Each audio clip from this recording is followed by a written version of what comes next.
The Persian Empire was dead, its armies shattered, its capital humbled, its king running for his life. Alexander had achieved what no Greek had ever imagined. He was now master of Asia, king of kings, conqueror of the greatest empire on earth. Yet standing before the flames of Persepolis, Alexander faced an enemy he could not see: success, because conquest changes people. Victory rewires the mind, and Alexander's greatest victories were beginning to convince him of something dangerous, that he was unstoppable, that fate itself had chosen him.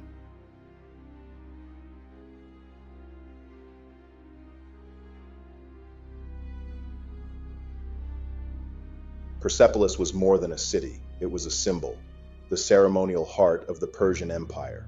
For over 2 centuries, it represented Persian power. Then came Alexander. Historians still debate why the city was burned. Some say it was revenge for Persia's invasion of Greece generations earlier. Others believe it happened during a drunken celebration. Perhaps both are true. But what matters is what the fire represented. The destruction was unnecessary. Persia was already defeated. Yet Alexander ordered, or allowed, the symbolic destruction of one of the ancient world's greatest cities. Despite Persia's collapse, one problem remained.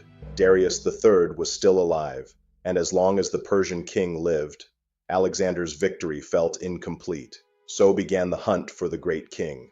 Across deserts, mountains, and endless wilderness, Alexander pursued Darius relentlessly, not merely to defeat him, but to claim legitimacy, to become the undisputed ruler of Asia. The chase stretched for months. Men collapsed from exhaustion. Supplies dwindled. Yet Alexander refused to stop. His obsession had become personal. Eventually, he reached Darius, too late. The Persian king had been betrayed by his own nobles, mortally wounded, left to die alone. According to ancient accounts, Alexander found Darius dying, reduced to a broken figure in the dust.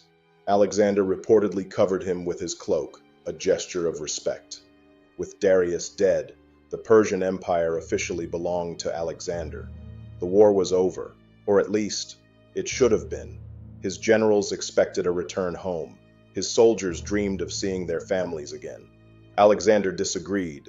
Because conquest had become an addiction, every victory created a new horizon. Every horizon created a new ambition. If he returned home now, would history remember him as a conqueror or merely another king? The fear that haunted him since childhood returned, the fear of being forgotten.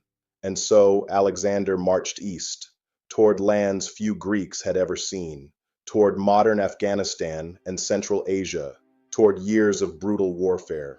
The campaigns in Central Asia were unlike anything Alexander had faced before. No massive armies, no decisive battles, no kings to defeat. Instead, he faced guerrilla warfare, invisible enemies, small attacks, endless ambushes. Alexander's traditional strengths became less effective. His brilliant battlefield tactics mattered little against enemies who refused battle. Weeks became months, months became years. Frustration grew, casualties mounted. For the first time, Alexander could not simply outmaneuver the problem. One fortress seemed impossible to capture, the Sogdian Rock, a mountain stronghold protected by sheer cliffs. Its defenders mocked Alexander. According to legend, they laughed and said, "Fine soldiers with wings." Alexander accepted the challenge. Instead of attacking directly, he selected elite climbers, men willing to scale near vertical cliffs at night, using spikes and ropes. Many fell to their deaths. Others reached the summit. By dawn, Alexander's soldiers appeared above the fortress, exactly where defenders believed nobody could stand. The fortress surrendered immediately. Once again, Alexander had weaponized psychology. He didn't defeat the fortress through force. He defeated belief itself. But years of war were changing him. Friends became suspects. Criticism became betrayal. Questions became threats. The man who once inspired loyalty through courage began demanding loyalty through fear. His officers noticed the change. His soldiers noticed the change. Even Alexander seemed aware of it, yet he could not stop, because every successful gamble reinforced a dangerous illusion, that his instincts were always right, that opposition must therefore be malicious. Then came one of the darkest moments of Alexander's life, a banquet, a celebration, too much wine, too much pride, and an argument.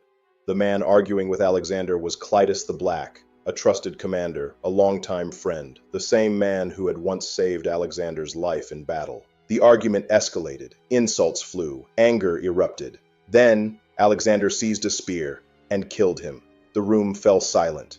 The rage vanished instantly. Only regret remained.